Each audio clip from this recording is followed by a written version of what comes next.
Good morning, good afternoon, good evening. This is Alan Burgos from the hashtag Walk with Lunch channel. Welcome and welcome back to our channel. Guys, if you are not yet subscribed to our channel, please do it so now so that you can be a part of this growing family. We are now 8,624 subscribers.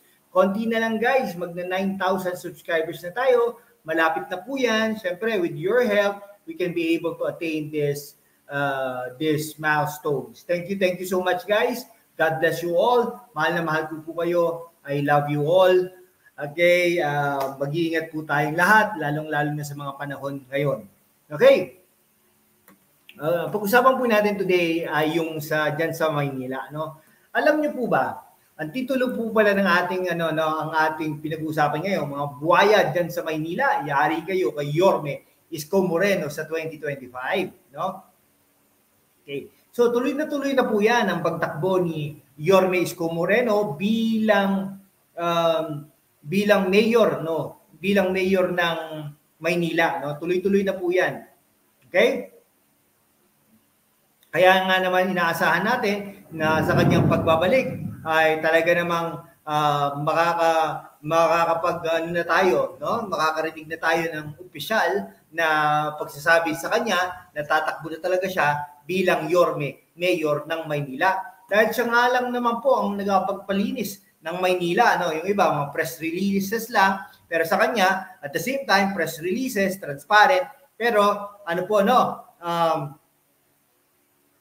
buong tapang, no? Buong tapang niya nilinis ang Maynila. Okay? Kaya lang ngayon po, no?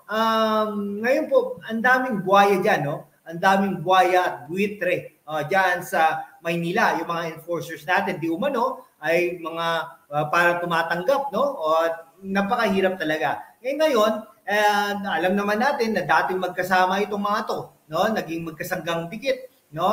Pareha silang lumaban kay Mayor Joseph Estrada at naging mayor at vice mayor sila. Noong 2022 ay talaga namang nagsuportahan sila sa isa't isa at tingin ko nanalo itong mga ito dahil kay Yorme Isko Moreno. Ngayon ay talaga nanganganib na mabasag ang pagkakaibigan nila, no? Dala naman ng magulong mundo ng politika. Ganoon naman talaga, di ba? Ang tinutukoy natin diyan ay siyempre ang kilala naman natin ang dating alkalde ng Maynila na si Yorme Isko Moreno, talaga namang at saka siyempre ang incumbent city mayor Hani Lacuna Pangan. Na tingin natin ay wala namang ginawa, halos wala namang ginawa diyan sa Maynila dahil nakita natin ilang buwan, no, nagtatanong nga tayo sa ating mga kasama, bakit ganun kadumi ang Maynila at talaga namang diyan sa underpasses, no, binabaha diyan at talaga namang hindi ka na safe na maglibot, no, diyan sa Maynila, no. Pero until na wala pa namang kumpirmasyon, no, mula sa kampo ni Yorme Isko hinggil sa lumalabas sa social media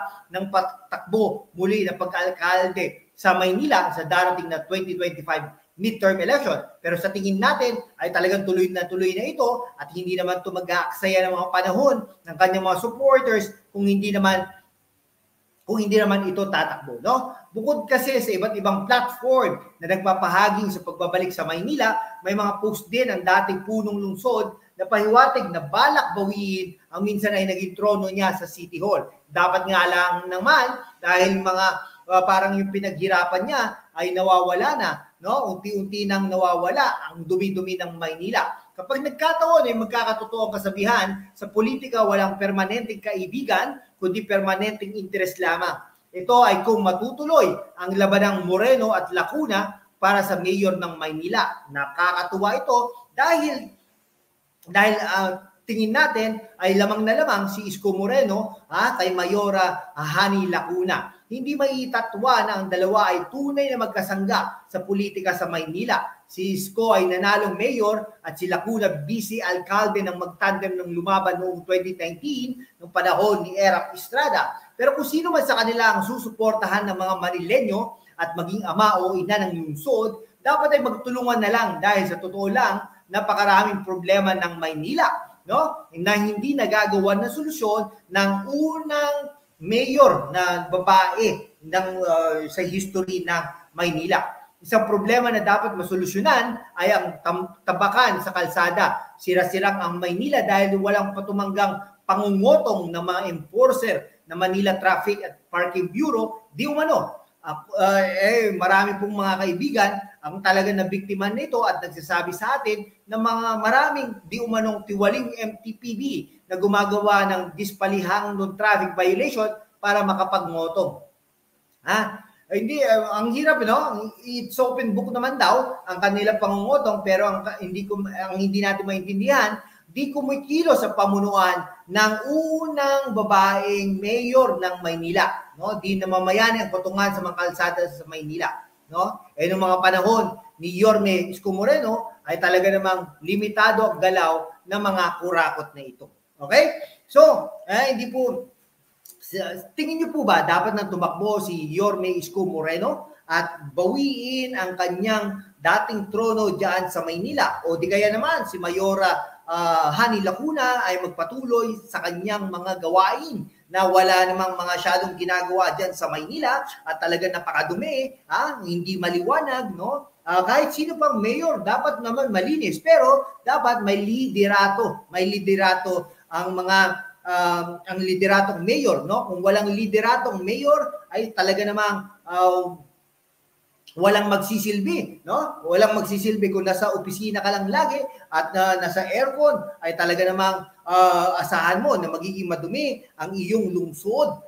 Okay? Ganyan po naman talaga ang nangyayari dyan sa Maynila. Ay, challenge po kayo, pasyalan niyo po ang mga dating magagandang lugar dyan sa Maynila, no? Dyan na lang sa vicinity ng City Hall compound ay talaga napakadumi at parang unti-unti nang nawawala ang